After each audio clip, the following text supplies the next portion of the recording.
The first aphorism states, "The high and only mission of a physician is to restore the sick to health, to cure as it is termed."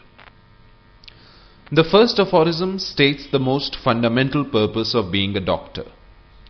The statement in itself looks very simple. A physician is supposed to cure the sick, so what's the big deal? But there is more to this aphorism than what meets the eyes. Every word in this one line is pregnant with meaning, and the choice of words has its own significance. Let us first see what options Hahnemann had while phrasing this aphorism. He could have said, "The work of a physician is to restore the sick to health, to cure as it is termed," or "The mission of a physician is to restore the sick to health, to cure as it is termed," "The mission of a physician is to treat the disease," or "The highest mission of a physician is to cure the sick," or "The high and only mission of a homeopath is to restore the sick to health, to cure as it is termed." They all look very similar. What difference does it make if a word is changed or removed? But Hahnemann was a perfectionist.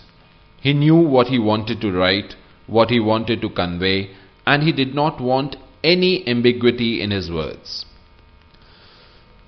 Let us begin our exploration of this aphorism with the word mission or calling. Hahnemann had seen struggle, suffering, and death from close quarters, not just in his patients, but in his own life and in his family too. Those who have suffered themselves and have a compassionate heart can understand the commitment Hahnemann had towards his sick patients. And he wants the same level of commitment from every physician. Here he is not talking about the work of a physician. The work is to treat. But he is stating the aim or the purpose of the treatment. The treatment should be done with the aim of curing the patient. You might say, so what's the big deal? Every doctor tries to cure his patients. But is it really true? During Hahnemann's time, the medical system was at the mercy of the whims and fancies of its practitioners. With the treatments like bloodletting, purging, diaphoretics, diuretics, and other unproved medicines in vogue, the certainty of suffering and death was greater during and after treatment. Hahnemann knew that very few physicians of his time were actually aware of the real cure. And even after 200 years, the world has not changed much. We still treat the hypertension, the thyroid, the cardiac problems, the renal problems. And the treatment is often lifelong with its own set of side effects. The worst part is that a lot of the treatment is not even justified or is outrightly wrong. For example, majority of viral otitis media and sore throats, allopaths still continue to prescribe antibiotics. The medicines are still one of the biggest cause of death and suffering in this world today. That is why Hahnemann made it very clear that while your work is to treat, your aim should be to cure the patient. There is a difference in the level of commitment between your work and your mission. People can be sloppy or careless about their work. They may not fulfill their duties. But when the commitment comes from within, when it becomes your mission, you will really do what is in the best interest of your patient. And that is what Hahnemann wanted each one of us to do. Having said that, what was the need of adding the adjectives high and only to the word mission? If you ask people what is their mission in life, you might hear answers like, "I want to be a good doctor," or "I want to earn a lot of money," or "I want to lead a happy and stable family life," or "I want to be famous." People often confuse their wants, desires, needs, wishes, and work with their mission. If you are a doctor, it is your work to treat the patient. It is your duty to treat him in the best possible manner. To earn a lot of money or to be a good doctor are your wishes. Similarly, you have your duties towards your family, your parents, and society you live in. Even though physicians are supposed to serve, but they also have their financial, emotional, and social needs. There's nothing wrong in fulfilling your duties and your wishes. But you have to set your priorities right. Your wishes should not deviate you from the real purpose of being a physician. As H.A. Robert puts it, the decision lies with the individual and what he is determined to secure from his life work. If it is financial ambition, he had better not take up homeopathy. Homeopathy is a principle, and principles brook no division of loyalty. If he has at heart the desire to serve, he may find fame and riches at his door, as well as that keen satisfaction of knowing that he has brought to his clientele the gift of healing in the safest, gentlest, and most rapid manner. So while you may have many wishes and many duties, your highest priority should be the well-being of your patients. And while you can have many wishes and many duties, you cannot have many missions in your life. Practice of homeopathy needs a single-minded devotion. Hence the use of words high and only. Another thing worth noticing here is the use of the word physician. Hahnemann could have used the word homeopath instead of physician. But Hahnemann did not change this word even after homeopathy was fully established and even when he faced bitter opposition from his allopathic brethren. The reason is that it does not matter what form of medicine we practice, homeopathy, allopathy, Ayurveda, TCM or anything else.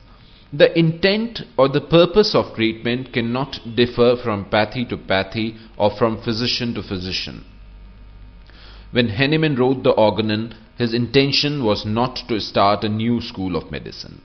He never wanted homeopaths to be a separate class of physicians.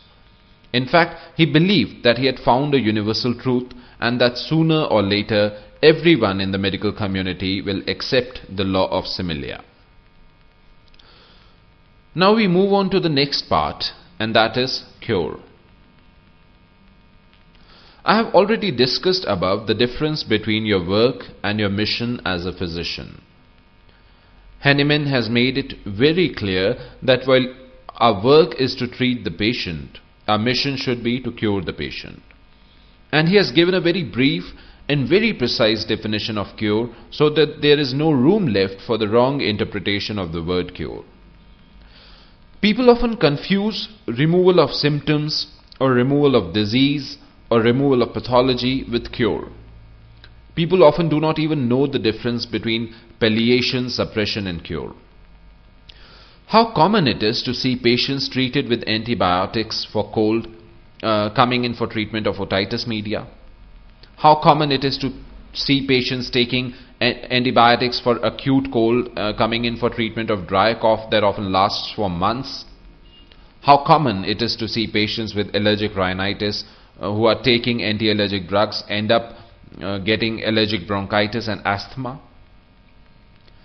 If the conventional treatment was geared towards cure, why are there so many sequel of treatment? You get appendicitis, they remove the appendix. You get tonsillitis, they remove the tonsils.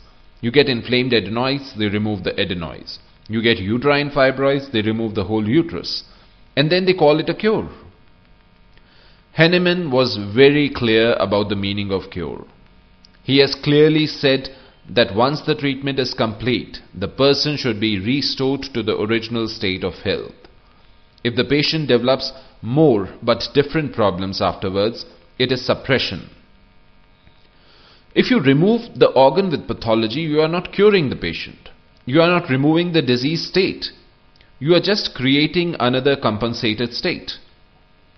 When you cure a patient, the symptoms and the pathology should disappear, and at the same time, the person's general feeling of well-being should also improve. There should be no relapse of the chronic complaints, and the number and intensity of acute should also go down. Only when the patient returns to his or her optimum physical, mental and emotional health can we call it a true cure. The last point of focus of this aphorism is the word sick. Hahnemann knew what is it that we are supposed to cure. Is it the symptoms, the pathology or the disease? No.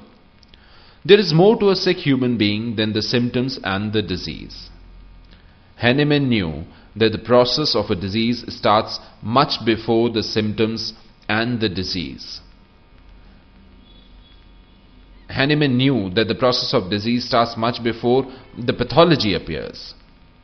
And the process varies from person to person, even if they seem to suffer from the same pathology. And if we have to cure a person, we have to unwind the whole process. We have to answer the underlying susceptibility. Otherwise, we will be just palliating our patients. It is not the disease alone that we have to address. It is the person who has the disease, the sick individual, that should be our object of treatment. And the objective of our treatment should be to restore the sick to health.